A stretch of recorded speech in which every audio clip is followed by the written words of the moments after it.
Thinking too much? Depressed? Anxious? Schizophrenic? Worried about your finances? Worried about the future? Worried about the hellscape that surrounds us? Well, relax. Have a seat. And focus on your breathing. It seems hard to escape mindfulness these days. In what seems like no time at all, it has become the treatment, a panacea for the modern age. A way to cure mental illness, to make you less stressed, to make you more focused, more alert, to make you more compassionate, a better lover, a better shot, to make more money, to sell more stocks, to become enlightened. A veritable cure-all. And a veritable cure-all that is supposedly backed by a boatload of science. And not only science, but by the teachings of the Buddha himself.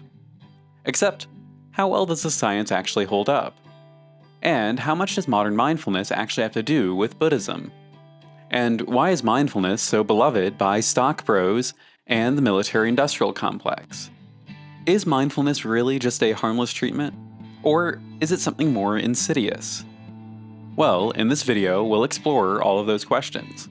But first, let's start out with a bit of a history lesson on mindfulness as it exists in the Western context.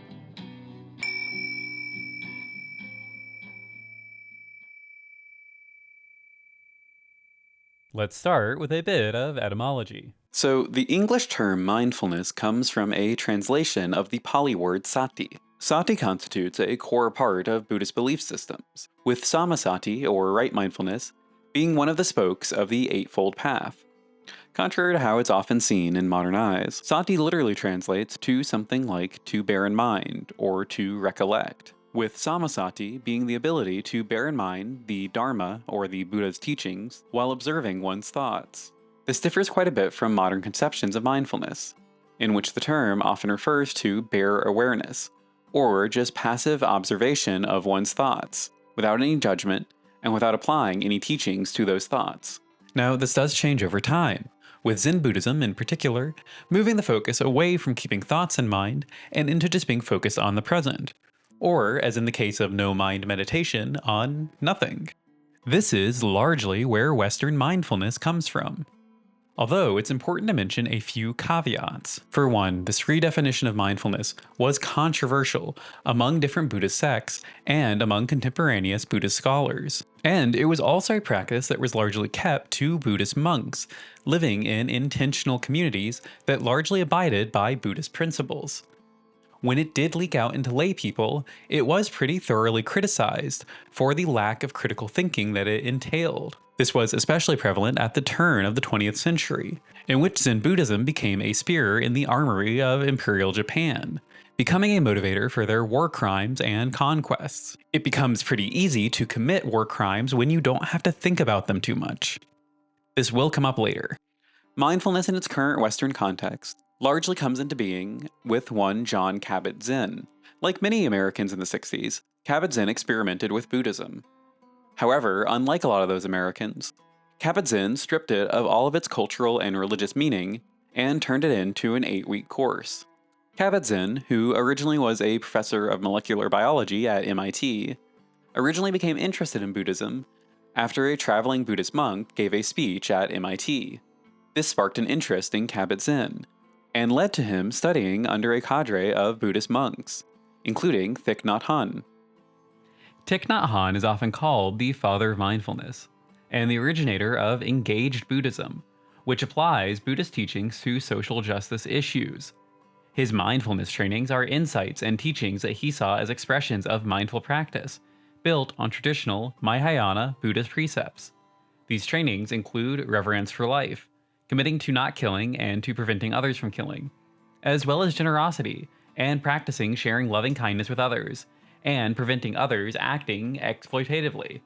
Keep these in mind for later. Kabat-Zinn then used these teachings to develop mindfulness-based stress reduction, or MBSR, at the UMass School of Medicine. MBSR is an 8-week course designed to, well, reduce stress. Kabat-Zinn's version of mindfulness differs from those traditional definitions. He sees it as paying attention in a particular way, non-judgmentally, passively. Is its awareness. Mindfulness is the awareness that arises by paying attention on purpose in the present moment and non-judgmentally. His version of mindfulness is almost completely secular, and eschews many of the past beliefs that were tied up with mindfulness. MBSR, although taught in groups, is largely an individual experience. It is a way of focusing on the self, of self-improvement. Even in the chapter on the importance of human connection in MBSR's Bible, Full Catastrophe Living, Kabat-Zinn still prioritizes the self, and how being more mindful will help you be more connected. It also, as previously mentioned, is mostly secular. Despite coming from religion and being based on religious principles, MBSR does not make any religious claims. Well, except when it does, but that is the subject of a later section. Interestingly, this is also how Kabat-Zinn presents Buddhism, stating that it lacks a god, which is, well, not really true, and is a really odd thing to say. Tangentially, Buddhism traditionally has a lot of deities and supernatural elements. Now, there is some idea of secular Buddhism, one that sees these deities as metaphorical. However, this is not the most widespread belief, and Kabat-Zinn just says Buddhism, proper, singular noun. It's an odd, culturally appropriative way to discuss Buddhism, an example of twisting and morphing the term to suit the thesis, having your cake and eating it too. And despite being a student of Thich Nhat Hanh's, Kabat-Zinn's mindfulness largely eschews ethical teachings, boiling the practice down into how it can decrease individual stress and mental health symptoms. It is this version of secular, individualized mindfulness that serves as the basis of all research performed today. And about that research.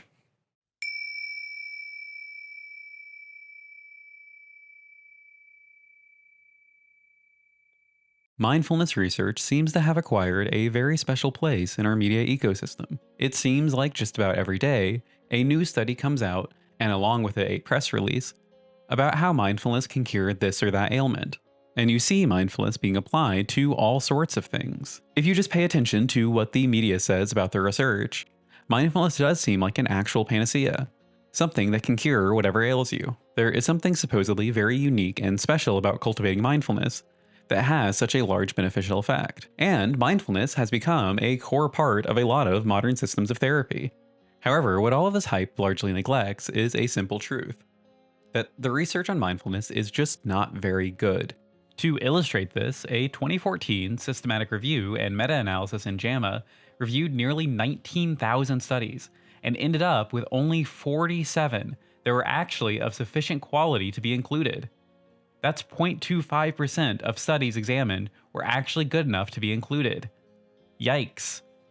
The first issue with a lot of research on mindfulness is that it can't exactly define what mindfulness actually is. The concept of what constitutes mindfulness itself is kind of fluid, with some people just considering it to be aware and alert of your thoughts, and others including ideas of tranquility and non-judgment. This extends to measures, of which there are over 10 widely used measures for measuring mindfulness, none of which are truly copacetic with one another, all differing in various ways of what they actually claim to measure.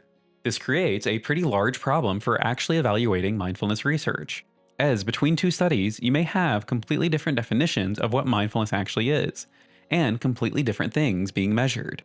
And this problem extends to what actually constitutes a mindfulness-based intervention. While when you imagine mindfulness in your head, you probably imagine someone sitting cross-legged on a beach or mountain somewhere meditating, this constitutes only a very small part of what mindfulness-based interventions actually are. They can range from simply meditating to taking a hike, coloring in a coloring book, doing whatever this is.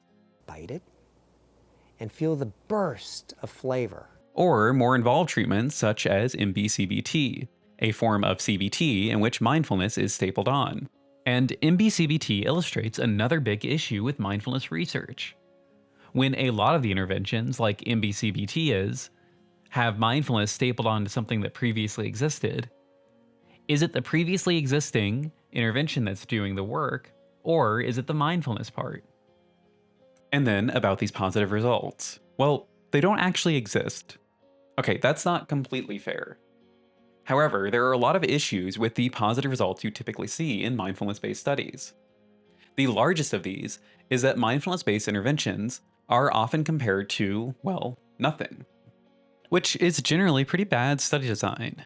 You see, it's not very difficult to outperform doing nothing at all.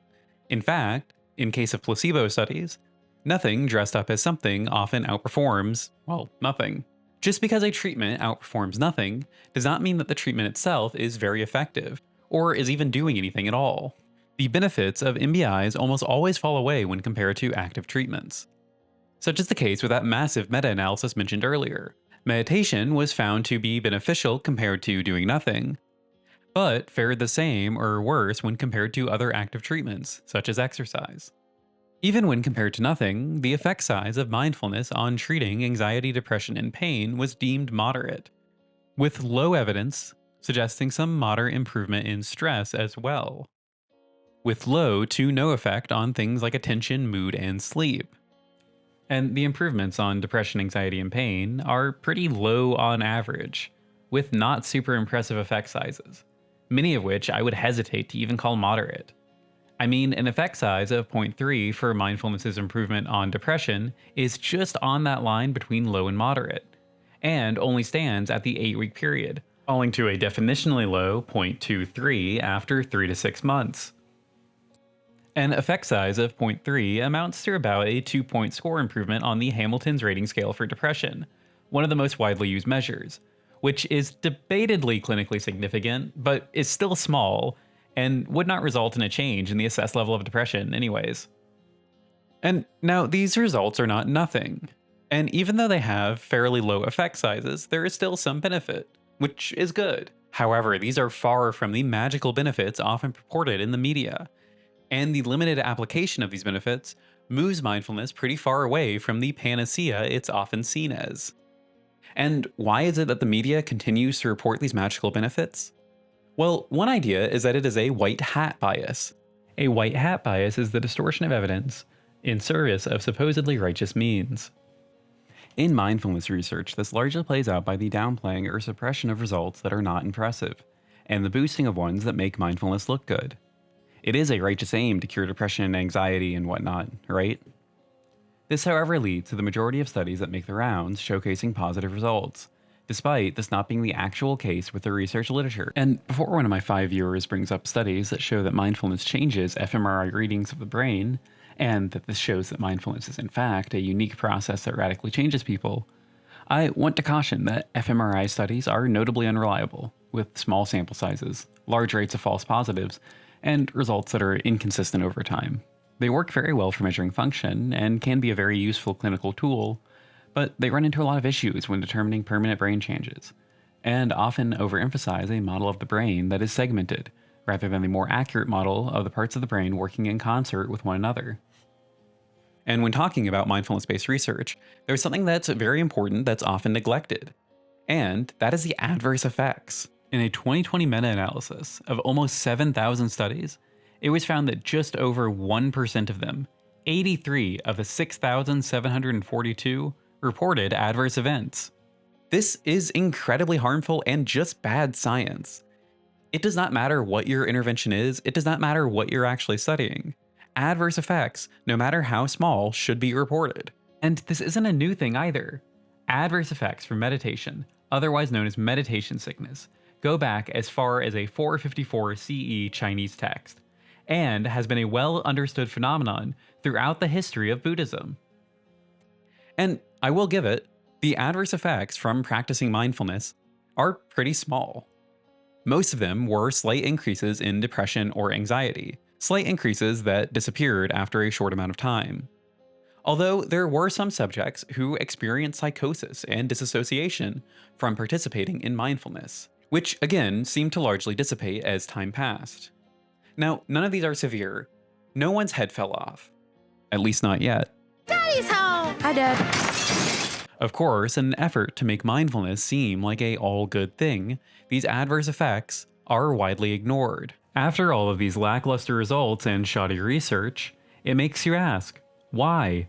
Why do we still see such a plethora and proliferation of mindfulness research? Well, I think one reason may be that white hat bias mentioned earlier. Mindfulness has a noble aim. Therefore, the good results are uplifted and the negative ones pushed aside. But I think there's something more to it than that. I think the research is largely used to justify mindfulness's place in a scientific, rational society, a way of justifying its use and making it empirical. You can't just enjoy meditating. And you can't just feel better when you feel more present in the current moment.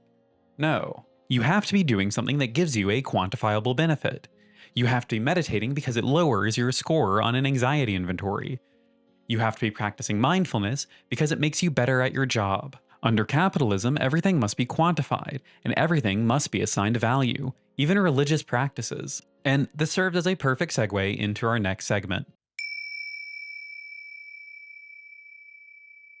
Poor research quality and misleading results aside, there is something a bit more insidious to mindfulness. However, let's begin with a simple question.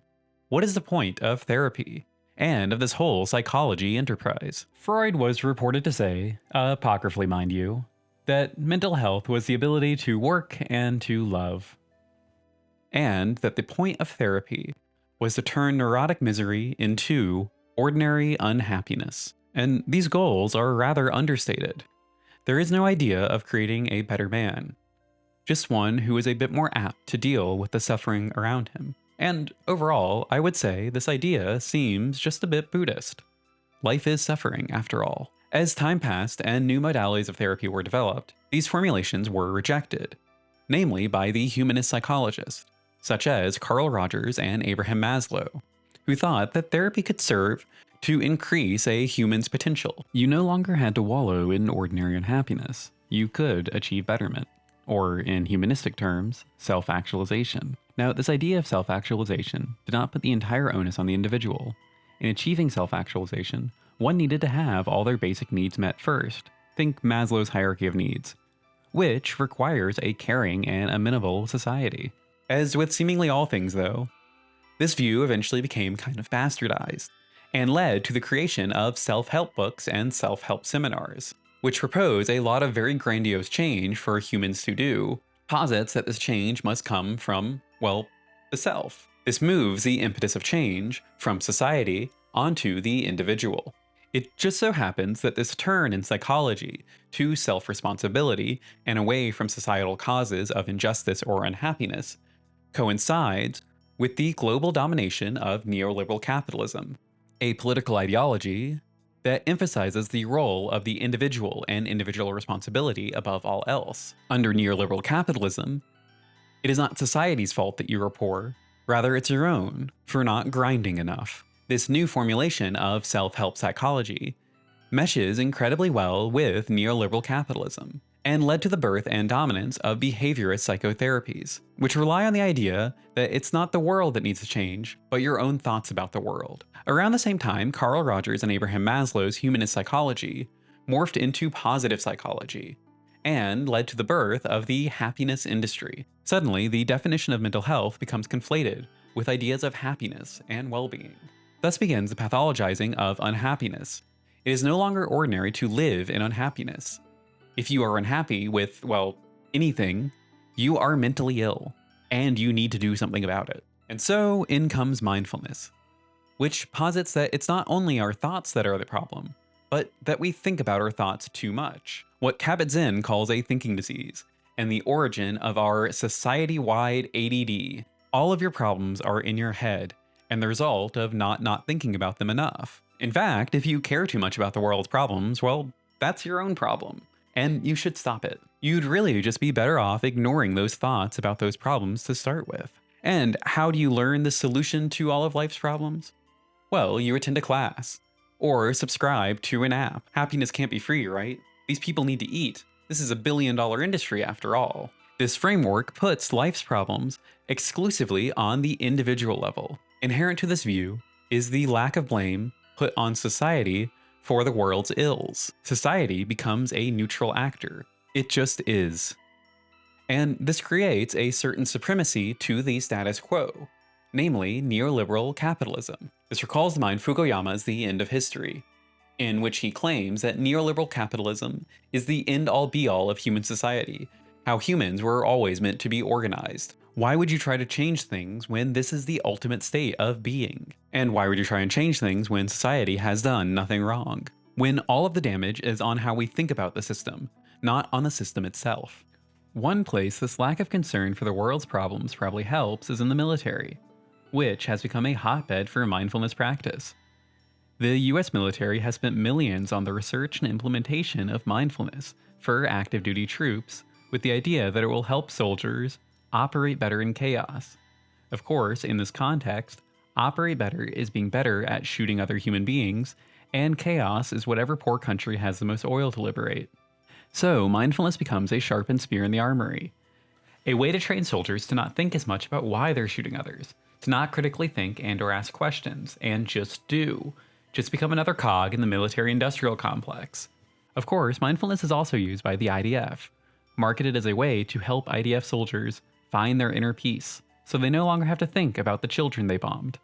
And it makes sense that mindfulness is so popular with military types. It asks you not to question why you're doing what you're doing, to just put your focus on the present. It creates soldiers who think less and kill more. This move into the military has been fully supported and partially built by Kabat-Zinn, who at one point protested against research being used for military aims, now does not turn away from a quick buck, even if it comes from a place antithetical to the beliefs of the religion he based his claim to fame on. And this is not the only antithetical group swept up into mindfulness. Wall Street bankers and tech CEOs are right there too, going on their million-dollar retreats to find inner bliss. Retreats often led by Kabat-Zinn. And what is all of that about being non-attached from worldly objects? And of greed being one of the 3 deadly poisons of Theravada Buddhism? The poisons that meditation is supposed to help you overcome? Nonsense. Enlightenment and inner peace are only to be found at the end of a dollar gain from brutally crushing the necks of those below you. If American Psycho was written today, you can just imagine Patrick Bateman wringing his ching and putting on a mindfulness exercise, all while waiting for a yuppie to defrost. Now, I want to clarify that Kabat-Zinn is not completely anti-radical change. In fact, he actually sees mindfulness as an important step in achieving widespread societal change. He says this because he sees mindfulness as leading to widespread compassion, and that society will just naturally be better when everyone is compassionate towards one another. And how will this lead to radical change? Well, if everyone is compassionate and not thinking about their problems, then they will change their problems. Something about this just doesn't add up. Of course, I shouldn't criticize mindfulness too much. It is a Buddhist practice, after all. And so it's the Buddhist's fault. It's the Buddhists who are too passive. Except, well, Buddhism has a long history of social justice and advocating for social change. Remember that engaged Buddhism mentioned earlier? That serves a pretty common through line throughout the history of Buddhism. Buddhism carries with it a pretty strong commitment towards reducing suffering and committing to nonviolence, and considers raga, or greed or desire, as one of the poisons of the world, a point that must be pretty sharp in the rears of Kabat-Zinn's audience of tech cretins and Wall Street lizards. As it stands, mindfulness completely disregards any social justice teachings of Buddhism, seemingly because they would go against mindfulness's implicit collaboration with the neoliberal status quo. Of course, you might counter, mindfulness isn't actually a Buddhist practice, it's secular. And while this would still make it overall bad to not think about the world's problems, this is a valid point, and one that's brought up quite a bit. However, this completely goes against Kabat-Zinn's original idea of mindfulness. You see, although it's often marketed as not really Buddhist, Kabat-Zinn describes mindfulness in Buddhist terms as a universal dharma, one that can orient everyone towards the teachings of the Buddha. In fact, the way Kabat-Zinn talks about mindfulness puts himself as the founder of his own Buddhist lineage, which may just be one of the whitest things you could possibly do. In closing, I would like to talk about a quote from Mark Fisher. Mark Fisher wrote a lot on mental health, on the privatization of mental illness and stress that so defines mindfulness's philosophy. It's a quote from Capitalist Realism, though, that I want to highlight, one that sums up the current state of mindfulness. The power of capitalist realism derives in part from the way that capitalism subsumes and consumes all of previous history, one effect of its system of equivalence, which can assign all cultural objects, whether they are religious iconography, pornography, or Das Kapital, a monetary value. Walk around the British Museum, where you see objects torn from their life worlds and assembled as if on the deck of some predator spacecraft, and you have a powerful image of this process at work. In the conversion of practices and rituals into merely aesthetic objects, the beliefs of previous cultures are objectively ironized, transformed into artifacts. Capitalist realism is therefore not a particular type of realism. It is more like realism in itself. For this month only, mbsrtraining.com is offering 20% off of its mindfulness course. Pessy.com offers an unbelievable value on its MB-CBT course. For only $12.99 USD plus tax a month, you can subscribe to Headspace and be kind to your mind. Headspace, an app founded by an ordained Buddhist monk who apparently forgot all of the teachings about being against greed. Capital has consumed Buddhism, processed it through its intestines, and defecated out mindfulness. A quick fix to all of your problems. A quick fix to solving the world by doing nothing to it. A religious practice without spirit.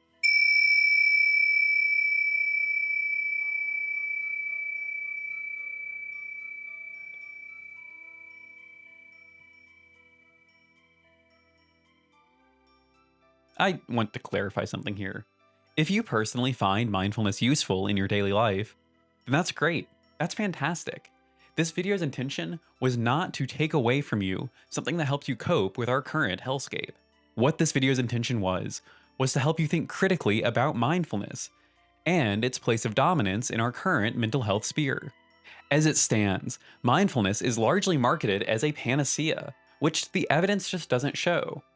On top of that, mindfulness has largely risen to a place of popularity on the basis of its reinforcement of the status quo, as well as its individualization of mental health problems. Mindfulness moves the onus of change onto the individual, rather than the society that created the problems in the first place. Mindfulness also is a strange bastardization of Buddhist thought, a spiritual belief that can be bought and sold, and whose origins are often obscured to both make it more marketable and palatable to a general audience, as well as to ignore any actual moral or ethical teaching. I hope this video helped you think a bit more critically about mindfulness. Thank you for watching.